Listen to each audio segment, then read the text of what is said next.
Chicago winters don't just get cold, they get quiet. Rhea stewed in the kitchen of their apartment, frosting a birthday cake while snow drifted past the window. The heater hummed softly. The place felt warm, safe. Today was Arav's birthday. 3 years together, 6 months living under the same roof. He was everything she thought she wanted. Attentive, affectionate, protective. Sometimes a little too protective. She used to tease him about it. "You don't even let me breathe," she'd laugh. He would pull her closer and whisper, "That's because I can't lose you." At the time, it felt romantic. Now, replaying it in her head, it felt different. The photograph. While reaching for candles in the hallway cabinet, something caught her eye. A framed photo she didn't recognize.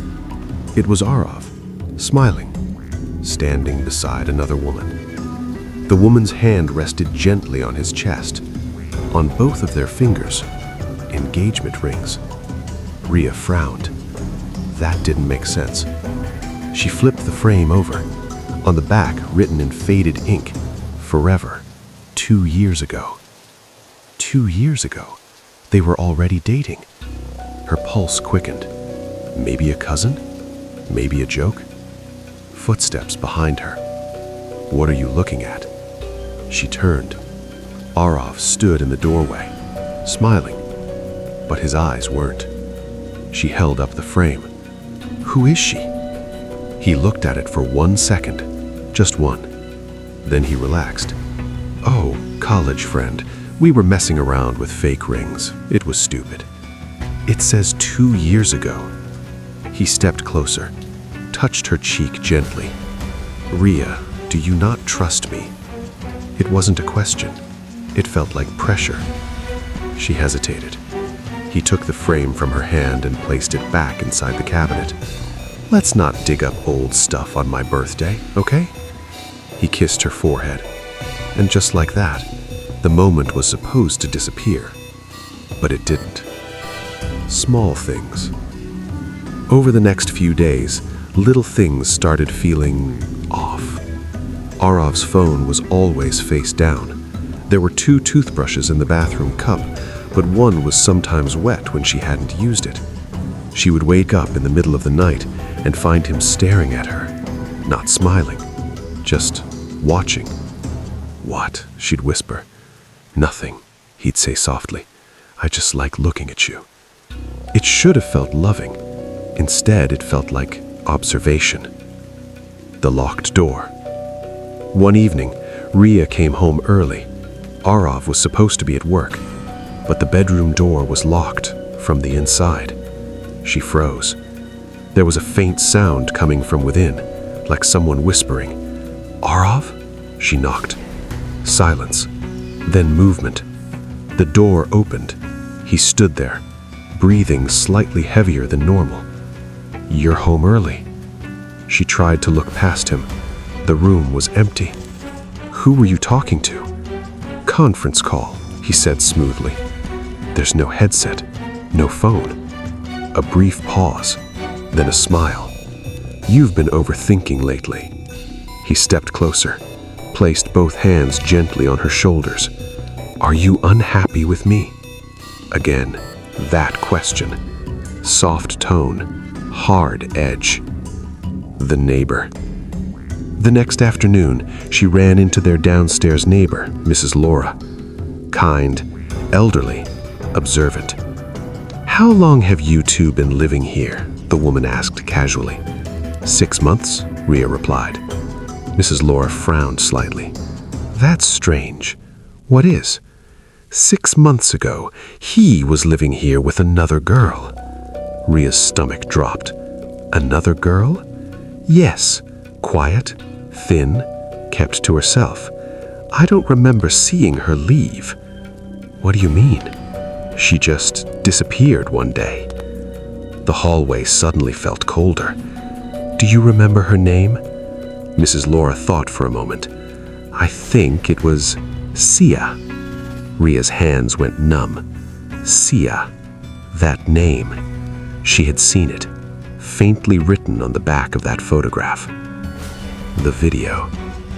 That night, she couldn't sleep. Arav lay beside her, seemingly deep in sleep. She slowly reached for his phone on the nightstand. Passcode? Her birthday. It unlocked. Her chest tightened. There was a hidden folder in his gallery. Title: Memories. Inside, one video. Her finger trembled as she pressed play. The bedroom. Their bedroom. The camera seemed placed in the corner. In the video, a girl stood near the bed, thin, pale, terrified. It was the same girl from the photo, Sia. Her voice shook. "Arav, please let me go." The camera shifted slightly. His voice responded from behind it. "You're not leaving." Calm, controlled. "I can't lose you." The video cut abruptly. Her breathing became shallow. Behind her, a voice, low, awake. "You weren't supposed to see that." Her blood froze. She turned slowly. Arav was sitting up in bed, eyes open, watching her. And his smile. It was the exact same smile from the end of the video. "I told you, I don't lose people."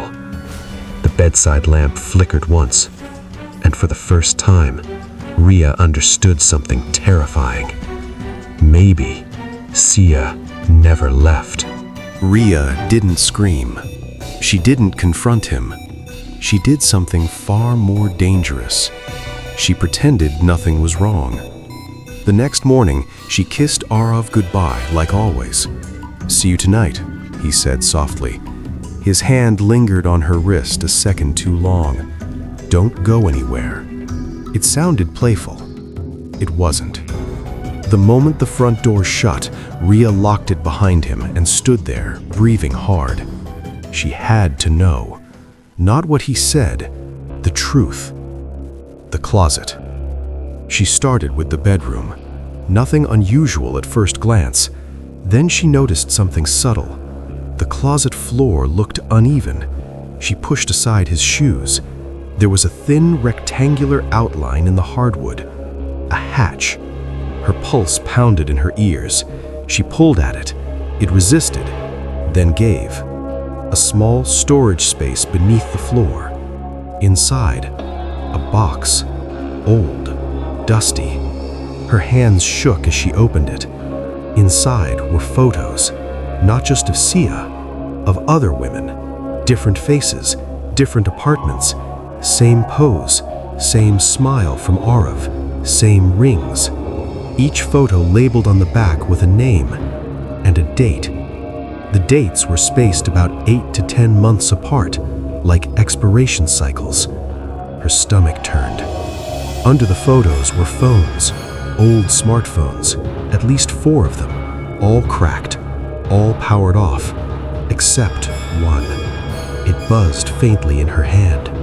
She dropped it. The screen lit up. Battery, 3%. One notification from a contact named Arav. Message: "Are you happy?" Her blood ran cold. She slowly tapped the message thread open.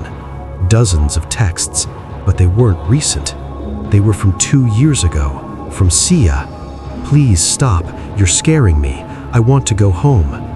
The last message she sent: "If something happens to me." It ended mid-sentence. The screen went black. Battery dead. The walls. Ria stumbled back, trying to steady her breathing. She needed air. She rushed into the hallway and noticed something she had never seen before. Faint scratches on the inside of the bedroom door, low, near the floor, like someone had tried to claw their way out. Her chest tightened. She backed away slowly. Then, she heard it. A soft sound, not from outside, from inside. The walls. A faint, uneven tapping. 3 taps. Pause. 3 taps. Pause. Her heart began racing uncontrollably. She pressed her ear to the wall. Silence. Then, a whisper. so faint she almost imagined it. "Help." She jumped back. No, this is stress. This is fear. She grabbed her phone. No signal. Wi-Fi disconnected. She walked to the living room window. Outside, Arav's car was parked across the street, engine off, but someone was sitting inside, watching the building. Her throat went dry. He never went to work. The realization. Her phone buzzed. Unknown number. She stared at it, then answered. Silence, then breathing, slow, calm. "You opened the box." It wasn't a question. It was his voice, but distorted slightly, like it was coming through something deeper. "You lied to me," she whispered. "No," he said evenly. "I preserved them." Her mind struggled to process that word. Preserved? "They were going to leave," he said softly. "You all leave eventually."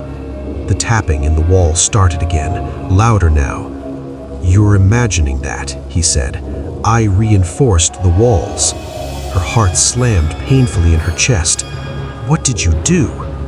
A pause. Then, "I made sure no one leaves incomplete." The line disconnected. Her knees nearly gave out. The basement door. There was one place she had never checked. The basement. The door was at the end of the hallway. She had always assumed it was storage. Arav kept it locked. "Old junk," he would say. The tapping sound was louder near it, rhythmic, weak. She walked toward it slowly. The air felt colder with every step. She grabbed the handle.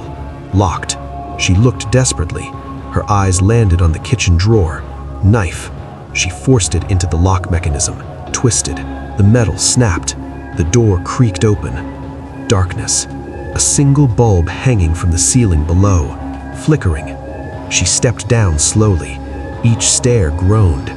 The smell hit her first. Not decay, not exactly. Something chemical, like cleaning agents. The light flickered harder, then steadied, and she saw it. On the far wall, photos, dozens, all framed neatly. Women, smiling, happy, oblivious. Under each frame, a small brass plate. Name, date, duration. Duration. Her vision blurred. She stepped closer. The last empty frame had no photo, just a brass plate, engraved already. Ria, 8 months. Her knees buckled. Behind her, a floorboard creaked, slow, deliberate. A voice echoed from the top of the stairs, calm, controlled. "You weren't supposed to rush the process." She turned. Arav stood there, blocking the only exit. His expression wasn't angry. It wasn't wild. It was disappointed. "I was still building forever." The light flickered violently, and in the shadows behind the framed photos, for just a second, she saw movement. Not one shape, several, standing still, watching her. Ria couldn't move. Arav stood at the top of the basement stairs, one hand resting lightly on the railing, like he was waiting for her to calm down. "You went through my things," he said quietly. Behind her, the flickering bulb hummed. The framed photos on the wall felt closer now, tighter, watching. "You kept them," Ria whispered. "All of them." "I protected them." His tone never rose. "They were unstable. They doubted. They panicked. He took one slow step down. I fixed that." Her eyes dropped to the brass plates beneath the frames. Name, date, duration. "What does duration mean?" she asked, barely breathing. Arav tilted his head slightly. "It's how long it takes." "For what?" "For acceptance." The bulb flickered again, and this time Ria saw it clearly. The movement behind the frames wasn't shadows. Each frame wasn't flat. They were deep, like display cases, glass-fronted, and behind the glass there were shapes, still, upright, preserved. Her stomach dropped violently. "You didn't!" "I don't hurt them," he interrupted calmly. "I remove the part that wants to leave." Her brain refused to process what she was seeing. "They stay," he continued. "They calm down eventually." His eyes shifted toward the empty frame with her name engraved beneath it. "You were doing well," he said softly. 7 months and 3 weeks. That's above average." Her breath came in sharp, broken pulls. "You're insane!" A faint smile. "No, I'm consistent." The truth about Sia. Her eyes scanned the wall frantically. "Sia?" she whispered. 3rd row, 2nd from the left. The frame labeled Sia, 9 months. She stepped closer. Inside the glass, a pale figure stood perfectly still, eyes open, unblinking, skin unnaturally smooth, like wax, like something sealed. But the eyes were aware. Tears were frozen mid-track along her cheeks. "She's alive!" "She's stable," he corrected. Rhea turned slowly. "How?"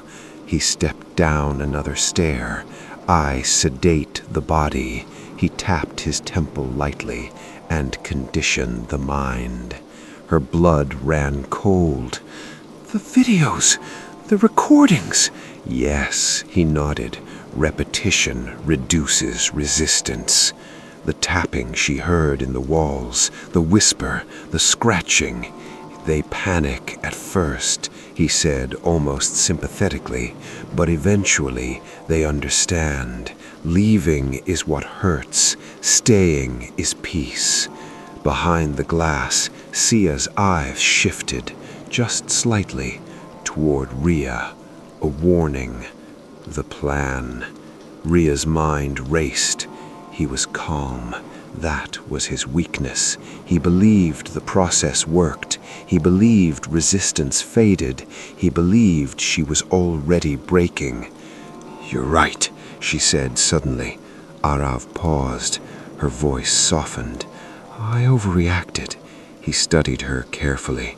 "You did." "I was scared, but I don't want to leave." Silence. The bulb hummed. He stepped down one more stair. "Say it again." "I don't want to leave you."